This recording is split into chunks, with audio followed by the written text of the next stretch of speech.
saw it, the first thing that I said is like, this is the missing link. This is the missing link. You're so right. You're so right. One of the things you said in that video was that exosomes are produced more rampantly when we're exposed to fear. So I wonder if you both could talk about the physiological reaction to fear. I mean, obviously it does us no good to be in a state of fear. Can you talk about how that affects our bodies, our minds, our light bodies, or whatever, however you want to put it? Well, we're, in my opinion, and how I look at us is we're spiritual beings having a physical experience, right? And so if you base if you base the premise from that, a spiritual being has a frequency. And so frequencies are affected by your thoughts, and thoughts are things, and words have power. And I love doing this exercise to show people how muscle testing works and how your mind works. And when you have people and you have them stand up upright and you hold their arm out directly to the side and be as strong as they can and have them say happy, happy, happy, happy, happy, and try to push their arm down, you can't. And then you have them say sad, sad, sad, sad, sad, sad, sad, and there's nothing they can do to hold their arm up. Of doing that at some medical conference somewhere with like 100 doctors or 1,000 doctors in the room to show them how powerful your mind is, what the true meaning of placebo effect really is, and how we really should use it to the benefit of humanity and not use it disparagingly, and how it actually, those words, what comes out of your mouth, that resonant energy, because what are words is really, it's a vibrational frequency. And so what comes out of your mouth really affects your energetic patterns. So if you do it from a fear-based place, from that false evidence appearing real and negative and the glass is half empty and all that dark stuff, that's going to contract or weaken your own electromagnetic field. This is the missing link. This is what we've been looking for, and particularly my area of all the vaccine stuff that I've studied for the last 20 years. This is the missing link. But that electromagnetic thing and the whole thing about fear and how that fear makes you weaker, makes your immune system weaker, and you could get into the whole explanation about what that does to suppressing of your immune system.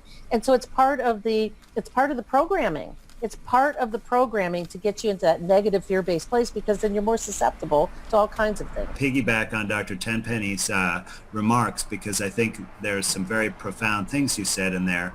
And like the muscle testing experiment you described is very important. And there's a similar experiment done with water. And I think water is an extremely important example, because we can actually influence water with our emotional state. So there's an experiment where you take 3 beakers and you put rice in each beaker, and then you add water to each beaker. And you do this for a period of 30 days. So every day to 1 glass, you say thank you. To 1 glass, you say you're an idiot. And the 3rd glass you ignore. Okay? So at the end of 30 days, doing this once a day, what you find is that the glass that you said thank you to has been fermented, and it smells sweet. The glass that you said you're an idiot has turned black. And the glass that you've ignored is all rotten and smells foul like rotting flesh. So just by your intention, your emotional intention, you've had a major influence on the water and the microorganisms and how they interacted with the rice in this water medium. And so we have a very, very powerful ability to control our physiology. And you can even do this experiment with yourself. I've done this with my children, where you just focus on the water in your body, because our bodies are about 75 to 90% water. And if you express gratitude and hope to the water in your body, what you'll notice is that you will start to feel euphoric. You'll be smiling, you'll be tingling. And if you have very negative thoughts, like I hate this water, you're going to feel very different, very dysphoric. So this is really important. When people are in a state of fear, that's related to a survival state. And when you're in a survival state, all your energy is about defending yourself and surviving. You're scanning for danger. You're assuming danger is coming, and you're prepared to protect yourself. And it's a very energy-intensive process. And if it's prolonged, you can basically burn out that energy and end up extremely exhausted. But it also really narrows your focus. when you're consumed by fear, you're not able to consider new ideas, you're not able to be creative, you're not able to take in new information unless it's directly relevant to survival.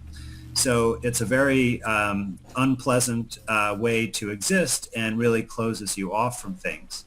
And then it also has a major effect on your physiology. We know that when we are experiencing major stressful life situations, that we have a tendency to experience acute illness at a higher frequency. So I guess number one, shouldn't this move science forward because this is relatively new and we give up some of those things that we've clung to for 200 years? And number two, the second part, does that kind of change the whole concept of virology and viruses in terms of just overall health? And how does this go into like these things that we're now calling viruses that maybe aren't? And what are they're passing around the world and causing pandemics that we're shutting down the world economy of? I was going to mention about the passing along the messaging to the rest of the species. This is actually something that happens in the plant world. In fact, it was covered in my last film by Dr. Willie Smits, and he describes how the fungal network will transmit messages that are released from hormones or something through the fungal network to warn trees to protect themselves against, say, an infestation of some sort of an insect or something. So I have to wonder, are we doing this ourselves somehow in a way we don't understand, which then causes people to become symptomatic because they think that they have to be afraid and, means, I need to, check into a hospital? Because if that's happening, you're going to get a flood of people who are going to be so paranoid that they're sick that, I guess if that were true, the hospitals would be filled, and they're not. I drove down to my local hospital where my kids were born, and they had triage tents set up outside, and they were just sitting there bored, not a single person in line. They had them set up serpentine so that you'd have to wait your turn to get in there, and there was not a single person there. And I'm sure you've seen the videos running around about, New York City being the epicenter, and these are empty hospitals. So maybe my point is not exactly right, but I do wonder if there's a way we're transferring information sort of the way the trees do. Yeah, Marcy, this is a fascinating subject. And, there's a field of social science where they study social contagion, right? And so, a lot of people think contagion is passing an infectious organism back and forth, but there are certainly some things that, no one would think that are virus mediated, right? And one of those things that I think is quite fascinating is that women who spend a lot of time together and have close relationships end up synchronizing their menstrual cycles, right? And it's not really known what the exact mechanism that occurs by, but it certainly would seem like an interesting experiment to see if they are passing some kind of exosomes between each other. The thing is that because the germ theory paradigm and that viruses cause these infectious illnesses is so prevalent that there's no scientists and there's no research funding really available to look at alternative ways that our observations might be explained that may be more accurate. And, there's almost no studies really looking at contagion, even from the point of view of viruses.